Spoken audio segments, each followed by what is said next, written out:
Hello students, how are you students. ये next video of transportation in human being for class 10th। इस video में हम अगले content के बारे में डिस्कस करेंगे जो कि आपको हम पढ़ाने जा रहे हैं। इसमें वो है blood. Students, blood is the next component of blood circulatory system.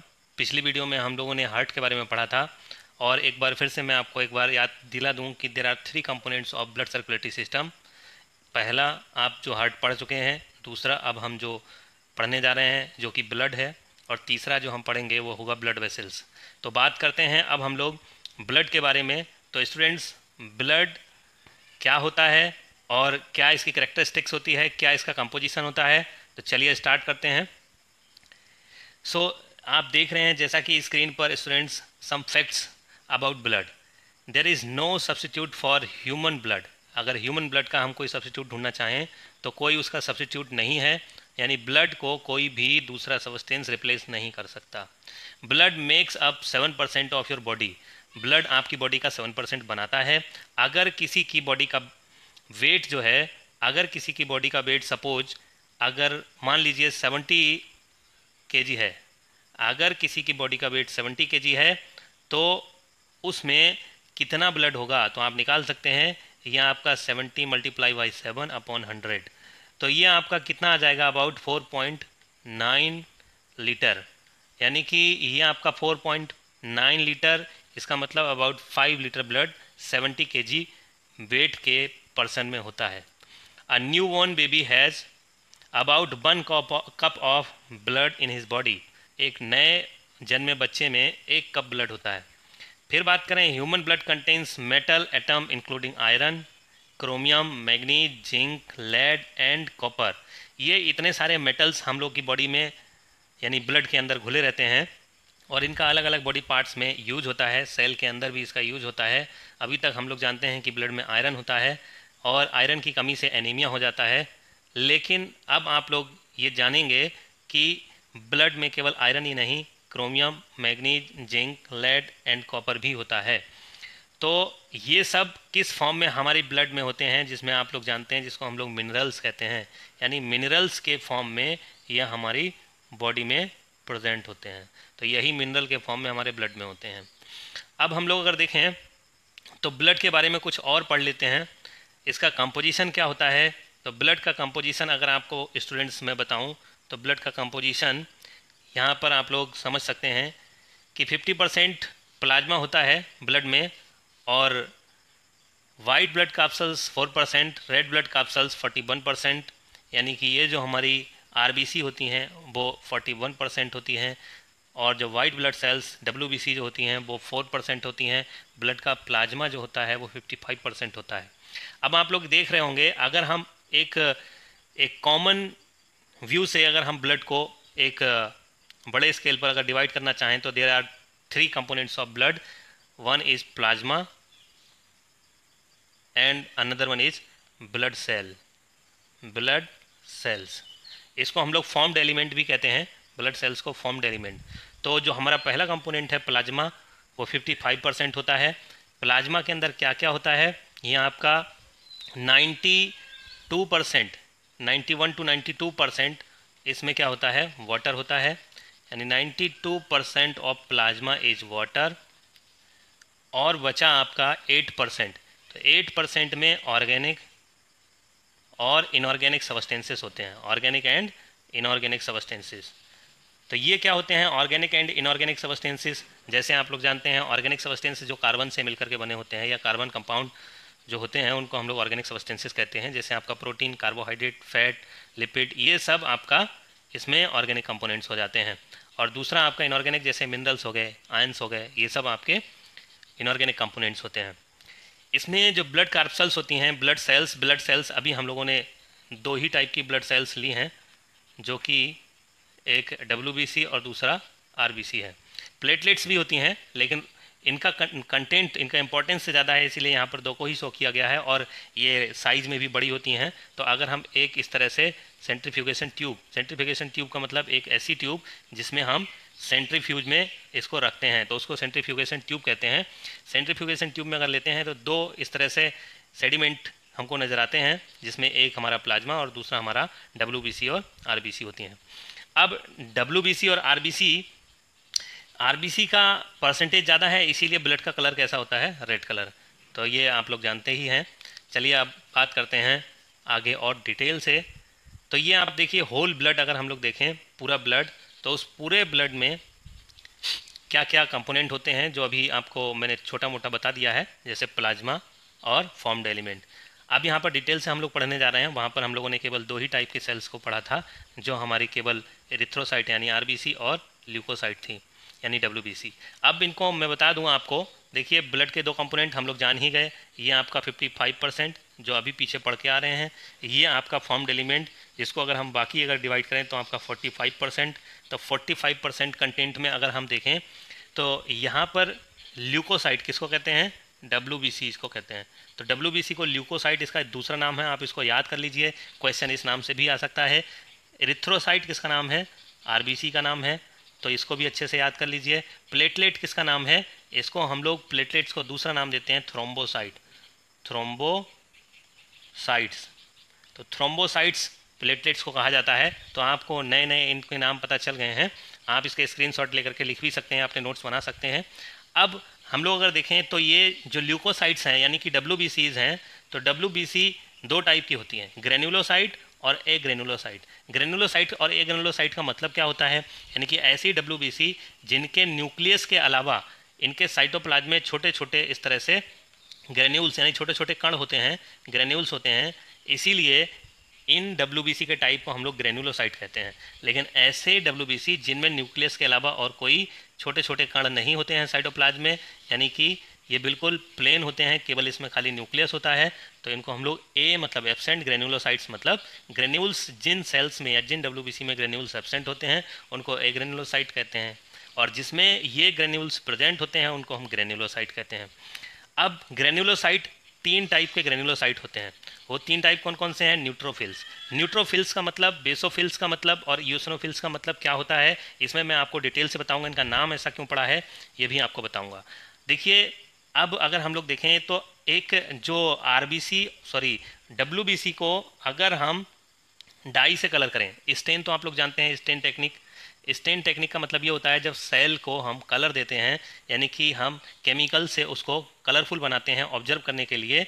जब केमिकल में इसको रखते हैं 2 मिनट के लिए, ऐसा केमिकल जो सेल को कलर देता है या सेल के पार्ट को कलर देता है उसको हम लोग स्टेन कहते हैं।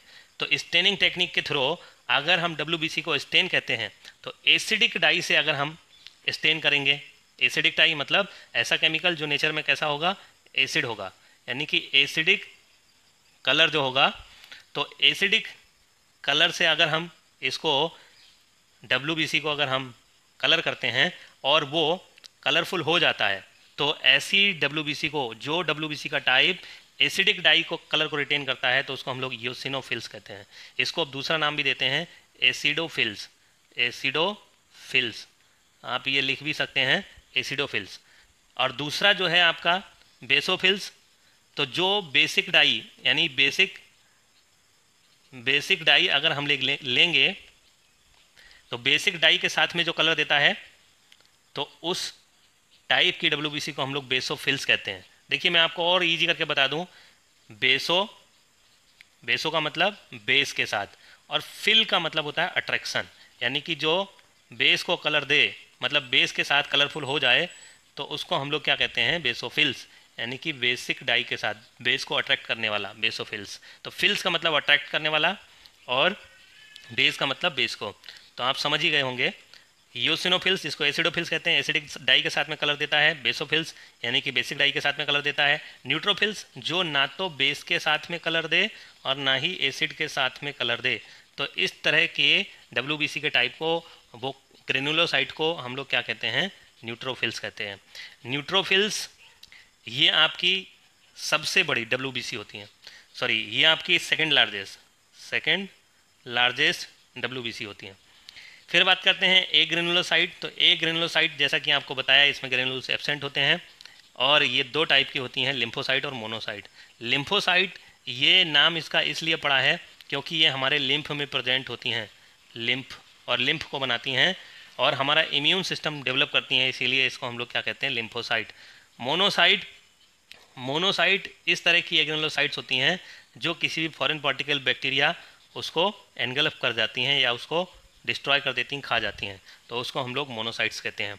अब इस कंटेंट के बारे में बात कर लेते हैं। प्लाज्मा, तो प्लाज्मा जैसा कि अभी मैंने आपको बताया, इसमें आपका 92% ऑफ वाटर होता है और बाकी जो आपका 8% होता है ये सारे सब्सटेंसेस होते हैं, जिसमें amino acid, nutrients, proteins, nitrogenous bases, electrolytes, gases, albumin, fibrinogen और ग्लोबुलिन, ये सब प्रोटीन के नाम है। एल्बुमिन, फिब्रोजिन और ग्लोबुलिन ये जनरली क्या है, ये प्लेटलेट्स के साथ मिलकर के ब्लड की क्लॉटिंग करते हैं।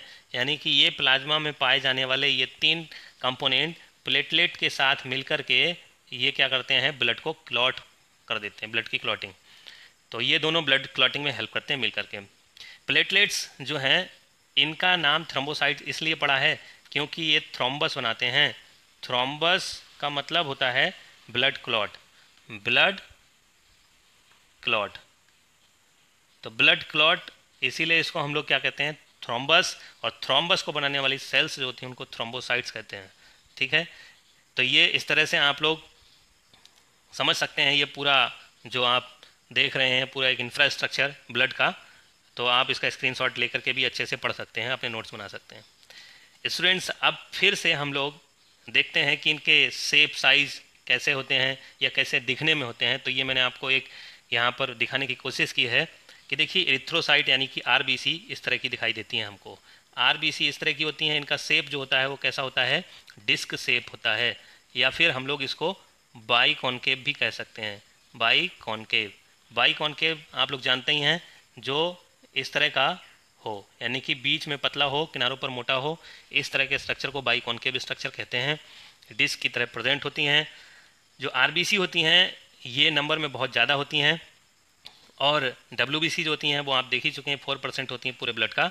अब इनके हम लोग जो डब्ल्यूबीसी के डिफरेंट टाइप हैं उनको हम समझ लेते हैं। डब्ल्यूबीसी में आप लोग जो ए ग्रेनुलोसाइट हैं, देखिए इनके साइटोप्लाज्म में कोई भी ग्रेन्यूल इस तरह के नज़र नहीं आ रहे हैं, यानी कि ये दोनों हमारी ए ग्रेनुलोसाइट हैं। ए ग्रेनुलोसाइट जिनमें कोई भी ग्रेन्यूल्स नहीं हैं, और बाकी ये जो आप देख रहे हैं ये तीनों कैसी हैं, ग्रेनुलोसाइट्स हैं। क्यों हैं ग्रेनुलोसाइट्स, क्योंकि इनके साइटोप्लाज्म में ये छोटे छोटे ग्रेन्यूल्स आपको नज़र आ रहे हैं। ये देखिए आप, इन सबको देखने के बाद में पता चल रहा है आपको कि ये ग्रेनुलोसाइट्स हैं। फिर इसके बाद प्लेटलेट्स कुछ इस तरह के होते हैं, यानी कि छोटे छोटे ये ट्रांसपेरेंट या जो हम लोग कह सकते हैं ट्रांसल्यूसेंट स्ट्रक्चर होते हैं। तो आगे चलते हैं फिर और इनके बारे में समझते हैं डिटेल से। तो देखिए स्टूडेंट, जितने भी जो ब्लड सेल्स हैं, ब्लड सेल्स का फॉर्मेशन जो होता है वो बोन मैरो में होता है। ब्लड सेल्स का फॉर्मेशन बोन मैरो में होता है। अब ये बोन मैरो क्या होता है, इसको डिटेल से समझने के लिए आप लोग अच्छे से यहाँ पर बने रहिए और वीडियो को अंत तक देखते रहिए। देखिए यहाँ पर आप जानते हैं कोई हमारी जो बोन है, यानी कि जो हमारी लार्जेस्ट बोन है, लॉन्गेस्ट बोन है, उनके सेंट्रल पार्ट, यानी कि ये हमारी एक बोन है और उस बोन के सेंट्रल पार्ट यानी कि अंदर से जो खोखला भाग होता है उसके अंदर ये भरा रहता है एक फ्लूइड लाइक स्ट्रक्चर जिसमें बहुत सारी सेल्स होती हैं। तो इसको हम लोग क्या कहते हैं, बोन मैरो। इसको हम लोग बोन मैरो कहते हैं। तो ये बोन मैरो, इसको और थोड़ा मैग्नीफाई करके दिखाया गया है कि इसमें देखिए बोन मैट्रिक्स ये जो है, और ये ब्लड सेल्स मतलब ब्लड वेसल्स इसके अंदर पड़ी रहती हैं। अभी इसको मैं फिर से और बताऊंगा कि बोन मैरो क्या होता है। फिलहाल तो हमें इतना समझना है कि बोन मैरो के अंदर ये ब्लड सेल्स का फॉर्मेशन कैसे होता है।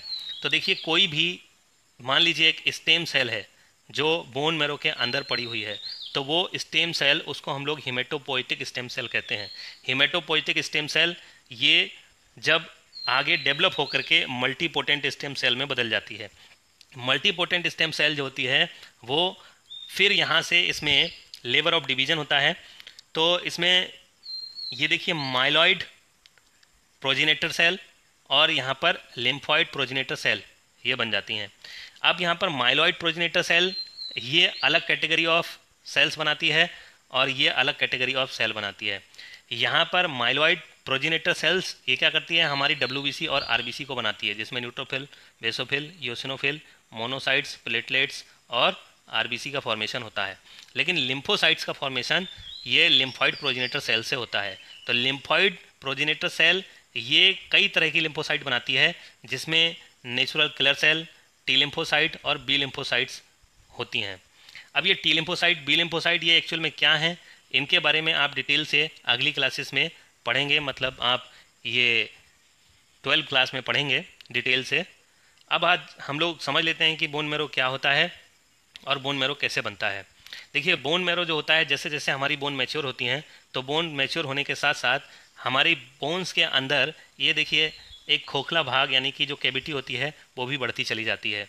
और यहाँ पर बोन्स के अंदर ये देखिए ब्लड वेसल्स का सप्लाई बोन्स के अंदर तक है। तो ये बोन्स के अंदर तक ब्लड वेसल्स जब पहुँचती हैं तो न्यूट्रिएंट्स भी पहुँचते रहते हैं। और यहाँ पर जो सेल्स होती हैं, वो सेलुलर मास जो होता है उसको हम लोग क्या कहते हैं, बोन मैरो कहते हैं। ये सेलुलर मास जो होता है, इसमें ही स्टेम सेल भरी होती हैं, और उन स्टेम सेल से कैसे ब्लड सेल्स का फॉर्मेशन होता है ये आप समझ चुके होंगे। तो अब अगर हम देखें तो ये बोन के कौन से पार्ट में होता है, जो सॉलिड बोन वाला पार्ट होता है, यानी कि जो सॉलिड पार्ट होता है बोन का, इधर ये स्पॉन्जी पार्ट है, यानी कि जो end of the bone, these are spongy in nature, but middle portion of the bone this is solid in nature. तो ये आप देख रहे हैं इसमें ब्लड वेसल्स और ये जो स्पॉन्जी बोन जो है वो आप अच्छे से समझ पा रहे होंगे। फिर चलते हैं आगे स्टूडेंट्स। ये है पूरा, आप WBC RBC के बारे में इसका स्क्रीनशॉट लेकर के आप डिटेल से अपने नोट्स बना सकते हैं। इसमें जो ब्लड वेसल्स हैं, ब्लड सेल्स, RBC, WBC और प्लेटलेट्स, इन सब के बारे में हम लोग डिटेल से पढ़ते हैं। इनका शेप, RBC का शेप कैसा होता है, ये बाई कॉन्केव होता है, और डिस्क शेप जो आपको मैंने पहले ही बता दिया। इनका वॉल्यूम कितना होता है, यानी कि एक एडल्ट मेल में ये कितनी होती हैं, ये 5 मिलियन होती हैं, 5 मिलियन पर क्यूबिक mm। ये CUMM जो लिखा है इसका मतलब होता है पर क्यूबिक mm। पर क्यूबिक mm का मतलब क्या होता है स्टूडेंट्स, इसको हम पर क्यूबिक mm में मेजर क्यों कर रहे हैं, इसकी यूनिट तो हम इसको नंबर में भी डायरेक्ट लिख सकते थे 5 मिलियन, लेकिन पर क्यूबिक mm इसके साथ इसलिए जोड़ा है कि अगर हम एक स्लाइड लें या हम कांच का 1 मिलीमीटर का एक क्यूब बनाएं, तो अब 1 मिलीमीटर के क्यूब में जितनी, आप समझ सकते हैं कि इस क्यूब में जितना ब्लड आएगा, 1 मिलीमीटर के क्यूब में जितना ब्लड आएगा, उस ब्लड में इनका नंबर होता है 5 मिलियन। तो आप समझ गए होंगे कि कितना ज़्यादा नंबर में RBC प्रेजेंट होती हैं, इसीलिए ब्लड थोड़ा सा डेंस हो जाता है और उसका कलर रेड हमको दिखाई देता है। अब इनका जो लाइफ स्पान है, मतलब इनका जीवन काल कितना होता है, तो इनका जो लाइफ स्पान 120 डेज होता है। 120 डेज के बाद इनका डिस्ट्रक्शन हो जाता है, ये ख़त्म हो जाती हैं और ख़त्म होकर के स्प्लीन में पहुंच जाती हैं। स्प्लीन क्या होता है, एक हमारा बॉडी ऑर्गन होता है जो स्टमक के जस्ट नीचे लगा रहता है। तो यहाँ पर एक इस तरह से छोटा सा ऑर्गन होता है स्टमक के नीचे, तो उसको हम लोग स्प्लीन कहते हैं। तो ये स्टमक है और इस स्टमक से ऐसे थोड़ा सा चिपका रहता है। यहाँ तो होता है पेंक्रियाज, तो पेंक्रियाज से अलग एक इस तरह से छोटा सा ऑर्गन होता है, उसको स्प्लीन कहते हैं, रेडिश इन कलर होता है। तो यहाँ पर जाकर के हमारी RBC डिस्ट्रॉय हो जाती हैं 120 डेज के बाद। यहाँ पर इसकी ओरिजिन कहाँ पर RBC बनती हैं, बोन मैरो में बनती हैं। काम क्या होता है, ये combines with oxygen to form oxyhaemoglobin. Oxyhaemoglobin बनाती हैं ऑक्सीजन के साथ मिलकर के, जो ऑक्सीजन को सप्लाई करती है कहाँ से कहाँ तक, हमारे लंग्स से हमारे बॉडी के हर पार्ट तक ये जो RBC हैं वो ऑक्सीजन को पहुंचाती हैं। WBC के बारे में बात करते हैं। इनका शेप कैसा होता है, इरेगुलरली शेप होता है, यानी कि इनका कोई भी शेप निश्चित नहीं होता है। इनके शेप को अमीबॉइड शेप भी कहते हैं, अमीबॉइड शेप। तो अमीबॉइड शेप का मतलब क्या होता है, जिस तरह से अमीबा का कोई शेप नहीं होता है, तो उसी तरह से इन WBC का भी कोई शेप नहीं होता है, इसीलिए इसको अमीबॉइड शेप भी कहा जाता है। इनमें न्यूक्लियस लार्ज होता है। इनमें अब हम देखें इनका वॉल्यूम कितना होता है, कितना नंबर होता है, तो एक मेल में इनका जो नंबर होता है वो 8000 पर क्यूबिक mm होता है। 8000 पर क्यूबिक mm आपको मैंने समझा दिया है, अब आप समझ सकते हैं। लेकिन फीमेल में हम बात करें तो इनमें थोड़ा सा कम होता है, लगभग 1000 कम होता है, 7000 पर क्यूबिक mm होता है। इसी तरह से RBC भी 4.5 मिलियन पर क्यूबिक mm होता है ह्यूमन फीमेल्स में। लेकिन आपके मन में क्वेश्चन आ रहा होगा, ऐसा क्यों होता है? ऐसा इसलिए होता है क्योंकि एडल्ट फीमेल में थोड़ा सा ब्लड मेल के कंपैरिजन में कम होता है, इसीलिए इसमें जो ब्लड सेल्स हैं उनका कंटेंट भी या उनका नंबर भी कम होता है। बात करते हैं लाइफ स्पान कितना होता है WBC का, तो इनका शॉर्टर पीरियड होता है, क्योंकि WBC कई टाइप की होती हैं, तो इसीलिए अलग अलग WBC का अलग अलग लाइफ स्पान होता है। तो इनमें जो more than shorter period with more than 4 days, यानी कि इसमें 4 दिन से ज़्यादा लगभग लाइफ स्पान होता है। तो कुछ आरबीसी का कुछ घंटों तक भी होता है, कुछ दिन तक भी होता है। इस तरह से जो लिम्फोसाइट है, लिम्फोसाइट का लाइफ स्पान ज़्यादा होता है। अब ओरिजिन की बात करते हैं तो बनती कहाँ है, बोन मैरो में, जैसा आपको बता दिया। लिम्फ ग्लैंड जैसा क्योंकि आपको बताया था लिम्फोसाइट लिम्फ में प्रेजेंट होती हैं। स्प्लीन, अब स्प्लीन क्या है, यानी कि स्प्लीन है जब हमारी बॉडी में कुछ रिजर्व ब्लड भी यहीं रहता है, यानी कि रिजर्व कुछ जो आरबीसी यहाँ पर ख़त्म हो जाती हैं लेकिन ब्लड कुछ यहाँ पर रिजर्व ब्लड के फॉर्म में रहता है। जब हमारी बॉडी में ब्लड की कमी होती है तो स्प्लीन ब्लड की सप्लाई भी करता है, तो कुछ स्प्लीन में बनती हैं। फिर लिम्फॉइड टिश्यू क्या होते हैं, ये हमारे लिम्फ नोड्स की तरह जो कुछ टिश्यू होते हैं। जैसे अगर हम लोग लिम्फॉइड टिश्यू के बारे में बात करें तो हमारे लिम्फ नोड्स और हमारे जो लिम्फ साइनसेस होते हैं उनमें ये बनती हैं। फिर उसके बाद फंक्शंस, क्या फंक्शन होते हैं, फॉर्मेशन ऑफ एंटीबॉडीज़, एंटीबॉडी का फॉर्मेशन कौन करता है, WBC। फैगोसाइटोसिस का मतलब यानी किसी भी फॉरेन पार्टिकल को निगल जाना, ख़त्म कर देना, तो उसको फैगोसाइटोसिस कहते हैं। इन्फ्लामेशन का मतलब जब हमें कहीं पर चोट लगता है, कहीं पर कोई इन्फेक्शन होता है तो वहाँ स्वेलिंग हो जाती है, तो इसको इन्फ्लामेशन कहते हैं। फिर इसके बाद platelets spherical, Oval, non nucleated होती हैं, यानी कि हमारी स्फेरिकल हो सकती हैं, ओवल हो सकती हैं, नॉन न्यूक्लिएटेड। सबसे खास बात नॉन न्यूक्लिएटेड मतलब इनमें न्यूक्लियस नहीं होता है। इन एडल्ट्स में इनका नंबर कितना होता है, ये आपका